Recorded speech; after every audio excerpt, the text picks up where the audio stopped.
Au nom du Père et du Fils et du Saint-Esprit, ainsi soit-il. Bien cher Andrew, bien chère Tessiana, mes bien chers frères, mes bien chers amis, une grande joie pour moi, un grand honneur aussi de pouvoir être le témoin officiel de votre union pour la vie, devant le bon Dieu, devant la très sainte Vierge Marie, juste après cette magnifique fête de l'Assomption que nous avons eue hier. Il faut comprendre que pour détruire la civilisation chrétienne, il faut détruire deux choses. Il faut détruire le mariage, il faut détruire la famille, et il faut détruire le sacerdoce. Alors, ne soyez pas surpris si le démon a tellement travaillé pour détruire ces deux choses. Détruire la famille chrétienne, détruire le sacerdoce chrétien. Voilà pourquoi un mariage catholique aujourd'hui, c'est une claque. Une claque en plein visage contre le démon, contre ses pompes et ses œuvres. Le monde moderne ne veut plus d'enfants.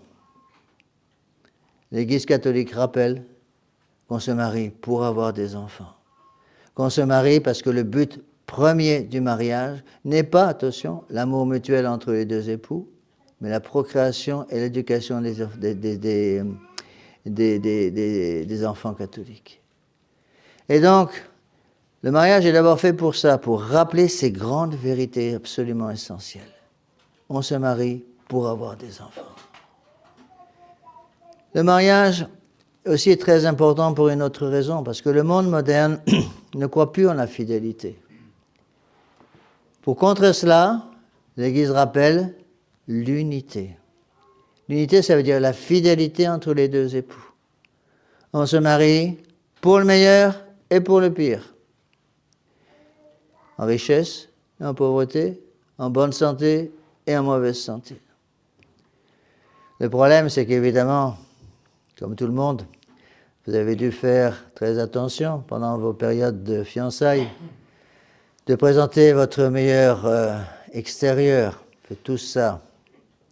Et donc la première chose que vous allez découvrir après votre mariage, après les premiers jours, tout va bien, c'est les défauts cachés de son épouse et de son époux. Si vous ne me croyez pas, demandez aux gens qui sont ici et qui sont mariés. Ils vous confirmeront ce que je vous dis là. Et donc, l'unité est extrêmement importante. Ça veut dire la fidélité, prendre tous les moyens nécessaires pour garder cette fidélité. C'est là où intervient évidemment la vie de prière, la vie sacramentelle, surtout la confession, la communion, pour arriver à tenir le coup dans le monde moderne. Le monde moderne également ne croit plus en l'indissolubilité du mariage. Il accepte maintenant les divorces sans aucun problème. Vous savez que de plus en plus, maintenant, c'est par dizaines de milliers. Dans certains pays, c'est même presque par centaines de milliers qu'on accepte les annulations de mariage. Vous allez vous marier pour le meilleur et pour le pire jusqu'à la mort. Il n'y a que la mort qui détruit un mariage catholique. Il faut rappeler cette grande vérité à temps et à contre-temps. Le dogme est très précis sur ce sujet. Un mariage catholique ratifié et consommé entre deux catholiques ne peut être annulé par aucune puissance au ciel et sur la terre. Dieu lui-même ne peut pas annuler un mariage chrétien, un mariage catholique. Alors, il y a ces trois choses. Les enfants, au moins accepter le principe des enfants, l'unité et l'indissolubilité. À ce moment-là, le mariage devient un moyen de sanctification extraordinaire. Encore une fois, il faut ne pas oublier ces choses-là qui sont absolument essentielles. Pourquoi ? En France, il est difficile de donner un chiffre. Officiellement, le chiffre des divorces est plus de 70% en France. Ça ne veut plus rien dire parce que les gens ne se marient plus. Alors, justement, donc, puisque nous avons en face de nous des mariages qui s'écroulent immédiatement, vous allez vous marier pour le meilleur et pour le pire. La drame, c'est que dans le monde moderne, les gens se marient pour le meilleur. Puis dès que le pire arrive, plus ou moins rapidement, tout s'écroule. Vous allez vous marier pour le meilleur et pour le pire. Voilà pourquoi, mes bien chers frères, il faut impérativement que vous compreniez ces choses-là. Le mariage est un sacrement. Donc vous allez avoir besoin, puisque le mariage est un sacrement, d'un élément surnaturel. On n'arrive pas à tenir le coup dans un mariage chrétien sans l'introduction de la grâce sanctifiante. Aujourd'hui, vous allez recevoir une grâce particulière. Vous savez qu'il y a deux sortes de grâces. Il y a la grâce générale qu'on appelle la grâce habituelle, la grâce sanctifiante. Il y a des grâces particulières pour chaque sacrement. Quand vous vous confessez, vous recevez la grâce qu'on appelle la grâce sacramentale du sacrement de confession. Le jour où j'ai été ordonné prêtre, j'ai reçu la grâce spéciale, la grâce sacramentelle du sacrement de l'ordre. Le jour où vous allez vous marier, aujourd'hui donc, vous allez recevoir des grâces spéciales pour justement remplir votre fonction de nouveau marié dans l'Église. Les grâces sont différentes pour chaque état de vie. Moi, je n'ai pas besoin de grâce spéciale pour être doux, gentil et suave avec mon épouse, j'en ai pas. Vous n'avez pas besoin de grâce spéciale pour être doux, gentil et suave avec mes chers paroissiens, même quand j'ai envie de leur tordre le cou de temps en temps. Pourquoi? Parce que chaque sacrement a ses grâces appropriées. Et il faut y croire à ces grâces.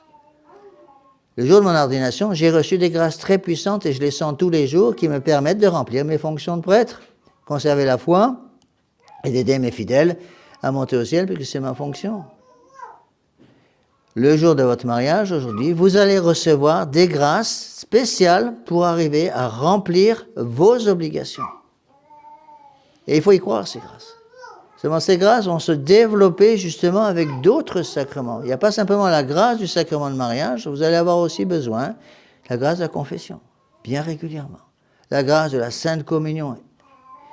La chose la plus forte qui puisse se faire pour maintenir justement l'union entre les deux époux, c'est que les deux époux sachent se confesser et que les deux époux sachent communier tous les deux chaque dimanche en s'agenouillant côte à côte au banc de communion. À ce moment-là, les mariages tiennent le coup.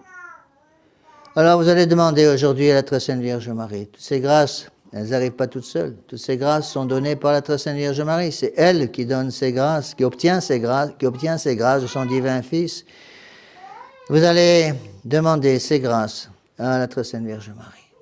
Et ne jamais oublier justement ces grâces. Encore une fois, au début, tout va bien, on est sur une espèce de nuage rose, tout est magnifique. Et n'oubliez jamais cela. La première chose que vous allez trouver dans le sacrement de mariage, le cadeau que Dieu donne pour le prêtre et pour les gens mariés, c'est la croix. Il ne faut pas oublier ça non plus. Ça semble un peu étrange qu'un prêtre parle de la croix. Le jour de mon ordination, j'ai reçu une grosse croix. Le jour de votre mariage, les croix vont peut-être pas arriver tout de suite, mais elles vont arriver parce qu'il va falloir s'habituer à vivre ensemble. Et c'est pas facile de vivre ensemble. Demandez encore une fois à ceux qui sont mariés. Il faut penser à l'autre avant de penser à vous-même. Il va falloir que chacun d'entre tous les deux, vous soyez capable de penser à votre conjoint, penser à votre conjointe, à votre époux, à votre épouse, avant de penser à vous-même. Donc ce qui détruit le mariage chrétien, c'est quoi? L'égoïsme. Quand on commence à ne penser qu'à soi. Quand on veut chercher à imposer absolument sa façon de voir les choses, même si parfois il faut expliciter les choses, c'est absolument évident. Voilà encore une fois pourquoi le bon Dieu a voulu, même dans le mariage chrétien, et ça encore une fois c'est quelque chose qui est complètement détruit aujourd'hui, le bon Dieu a voulu que dans un mariage il y ait un chef. Il y a un chef de famille. Monsieur l'abbé, aujourd'hui, en 2025, on n'a plus le droit de dire ça. Et comment donc qu'il faut dire cela? Il faut l'expliquer à temps et à contre-temps. Il y a un chef. Mais attention, le chef, il n'est pas là pour